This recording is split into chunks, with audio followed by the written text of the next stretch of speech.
పచ్చ మీడియా ఎంతకో బరితెగించింది అంటే నీతి, నిజాయితీ, విశ్వసనీయత, విలువలు ఏమీ ఉండవు. ఏ రాజకీయ పార్టీనో, ఏ రాజకీయ పార్టీ నాయకుడో మాట్లాడితే ఒక అర్థం ఉంటుంది. కానీ జర్నలిజం అని చెప్పుకునే ఒక పత్రిక కొంతమంది వ్యక్తులను వ్యక్తిత్వ హననం చేస్తుంటే ఆ పత్రికను ఏమనాలో మీరే సమాధానం చెప్పాలి. ఇంతకీ మనం ఎందుకు చెప్పుకుంటున్నామంటే ఆ పత్రిక గురించి ఎన్నో సంవత్సరాలుగా ప్రతి ఒక్కరు కూడా ప్రశ్నిస్తున్నారు. కానీ వాళ్ళు మాత్రం వాళ్ళ జర్నలిజాన్ని భ్రష్టు పట్టించి వ్యక్తిత్వ హననం చేయడానికి సిద్ధమైపోయినట్టుగా చాలా స్పష్టంగా కనబడుతుంది. తప్పుడు వార్తను ప్రచురించిన తర్వాత అది తప్పుడని తెలిసిన తర్వాత కూడా ఎక్కడ కానీ చింతించకుండా ఎక్కడో ఒక లోపల పేజీలో అవును ఏదో జరిగింది అని చెప్పేసి రాయడం జరిగింది. అంటే ఎంత దుర్మార్గంగా మీడియా వ్యవస్థ పనిచేస్తుందో ప్రజలందరూ కూడా ఆలోచన చేసిన అవసరం కూడా ఉంది. వైఎస్ జగన్మోహన్ రెడ్డి గారి భార్య వైఎస్ భారతి గారు, ఆయనకు భార్య కావడమే తప్ప అన్న రీతిలో ఈ పచ్చ మీడియా చేస్తున్నటువంటి వ్యవహారం, ఈ పచ్చ మీడియాలో రాస్తున్నటువంటి రాతలు చూస్తుంటే చాలా బాధాకరం అనిపిస్తుంది. రాజకీయాల్లో ఉన్నటువంటి వైఎస్ జగన్మోహన్ రెడ్డి గారిని ప్రత్యర్థులు, వారికి అనుకూలంగా పనిచేసే మీడియా దాడి చేయడాన్ని అర్థం చేసుకోవచ్చు. కానీ రాజకీయాలతో ఎలాంటి సంబంధం లేని భారతి గారి మీద తరచూ ఈ కూటమి అధికారం చేపట్టిన నాటి నుంచి ఏ విధంగా నీచపు రాతలు రాస్తున్నారో ఆ రాయడాన్ని ఎలా చూడాలి? తప్పుడు రాతలు అనేసి తెలిసిన తర్వాత కూడా వాళ్ళలో ఆ పచ్చ మీడియాలో కనీసం పశ్చాత్తాపం కనిపించకపోవడం చాలా ఆశ్చర్యాన్ని కలిగిస్తుంది. మళ్ళీ వాళ్ళు జర్నలిస్టులు అంట వాళ్ళు ఏమనాలో మీరే ఒకసారి ఆలోచన చేయవలసిన అవసరం కూడా ఉంది. లిక్కర్ కేసుకు సంబంధించి సిట్ అధికారులు గత కొద్ది రోజులుగా చెన్నై, హైదరాబాద్ లాంటి ప్రదేశాల్లో వైఎస్ అనిల్ రెడ్డికి సంబంధించినటువంటి కంపెనీలో సోదాలు నిర్వహిస్తున్నారు.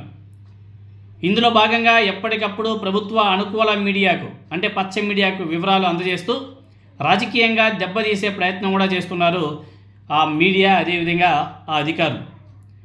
అనిల్ రెడ్డికి సంబంధించినటువంటి షిలో ఇండస్ట్రీస్ ప్రైవేట్ లిమిటెడ్, అదేవిధంగా ఫోరెస్ ఇంపెక్స్ ప్రైవేట్ లిమిటెడ్ కంపెనీలో డైరెక్టర్ పేరు భారతి అని కనిపించగానే లిక్కర్ కేసుతో జగన్ సతీమణి భారతికి సంబంధం ఉన్నట్లు ఆ ఈనాడు పచ్చ మీడియా హడావిడి చాలా విడ్డూరంగా అనిపించింది. ఆ రెండు కంపెనీలకు మాజీ సీఎం జగన్మోహన్ రెడ్డి గారి భార్య వైఎస్ భారతి గారు అనేసి ఏమాత్రం తెలుసుకోకుండానే రాయడం, తమది తప్పుడు సమాచారం అని చెప్పేసి తెలిసినప్పటికీ పాఠకులకు క్షమాపణ చెప్పాలన్న సంస్కారం కూడా లేకపోవడం జర్నలిజం యొక్క విలువలు ఎంత దిగజారిపోవడానికి పరాకాష్ట అని చెప్పేసి కూడా చెప్పుకోవాలి.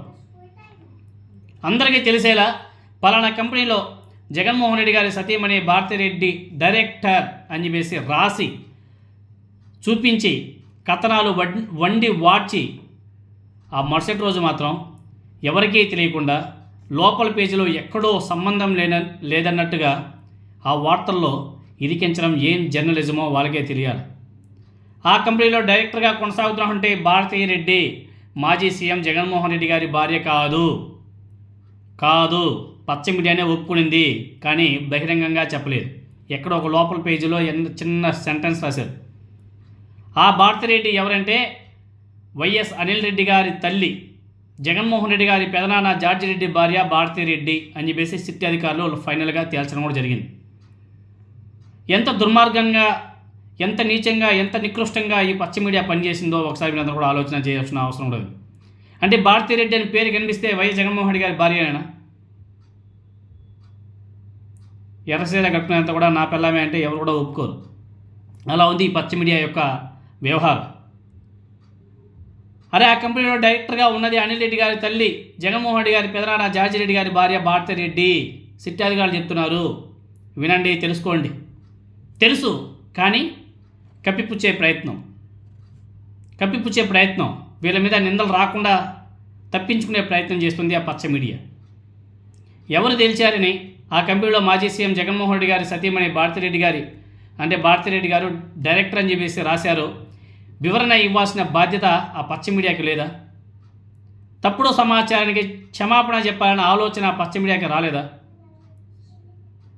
తన మీద తప్పుడు రాతలు రాసినటువంటి ఆ పచ్చ మీడియా మీద వైఎస్ భారతి గారు, వైఎస్ జగన్మోహన్ రెడ్డి భార్య భారతి గారు న్యాయ పోరాటం కూడా మొదలుపెట్టేదాం. ఇంతవరకు సూచిస్తున్నట్టుగా వెళ్ళిపోయింది.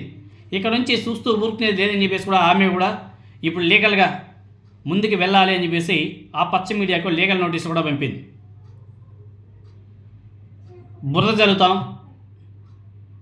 గుడ్డ కాల్చి మొహాన వేసేస్తాం, కడుక్కోమన్నట్లుగా వైఎస్ జగన్మోహన్ రెడ్డి గారు అదేవిధంగా తన భార్య భారతి మీద ఈ పచ్చ మీడియా రాతలో ఆ పచ్చ నాయకుల కోతలు ఉన్నాయి. ఇంకా ఇది ఎంతకాలం? రాజకీయాలతో సంబంధం లేని భారతి గారి మీద ఏమాత్రం నిజాలు లేని వాటిని తెర మీదకి తీసుకొచ్చి బద్నాం చేయాలనే కుట్రలకు ముగింపు పలకాల్సిన అవసరం ఉంది అనేసి చెప్పుకోవాలి. తమ కుటుంబంలోని మహిళల మీద ఇలాంటి రాతలు రాస్తే, కోతలు కూస్తే ఎలా ఫీల్ అవుతామో ఒకసారి ఆ ప్రత్యర్థులు కూడా ఆలోచించుకోవాల్సిన అవసరం కూడా ఉంది. ఏ రోజు కూడా రాజకీయాల గురించి, చంద్రబాబు నాయుడు గారి గురించి, అదేవిధంగా వాళ్ళ ఫ్యామిలీ గురించి, ఆ పార్టీ గురించి ఏ రోజు కూడా ఒక్క మాట కూడా మాట్లాడలేదు భారతిరెడ్డి గారు. కానీ ఆమెను అన్నెసెసరీగా రాజకీయాలకు లాగి తప్పుడు నిందలు వేసి వ్యక్తిత్వ హననం చేస్తుంటే ఆమె కూడా చూస్తూ ఊరుకోలేకపోయింది. అందుకే ఆ పచ్చ మీడియాకి ఆమె లీగల్ నోటీస్ కూడా ఇచ్చింది. నిజంగానే వండర్ఫుల్. ఇవాళ ఇచ్చి ఆ పచ్చ మీడియాని రోడ్డు మీదకి లాగాల్సిన అవసరం కూడా ఉంది. చాలా రోజుల తర్వాత ఆమె మేల్కోవడం చాలా గొప్ప విషయం. ఇలాంటి వ్యక్తిత్వ హననం చేసే ప్రతి పచ్చ మీడియాకు ఇది ఒక చెంపపెట్టు లాంటిది అని చెప్పేసి కూడా చెప్పుకోవాలి. ఆ మహాన్యూస్ వంశీగాడు మళ్ళీ తమ్నేసి పెట్టి రాశాడు. ఏమని రాశాడు?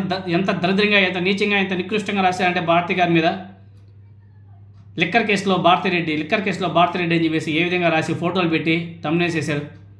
వీళ్ళు మళ్ళీ జర్నలిస్టులు అంట, వీళ్ళు మళ్ళీ ప్రతివర్తలాగా మాట్లాడుతుంటారు. ఏదైతే తప్పుడు వార్తను ప్రచురించిందో ఈనాడుకు భారతిరెడ్డి గారు లీగల్ నోటీస్ కూడా పంపించింది. మరి ముందు ఎలా ఉంటుందో చూడాలి.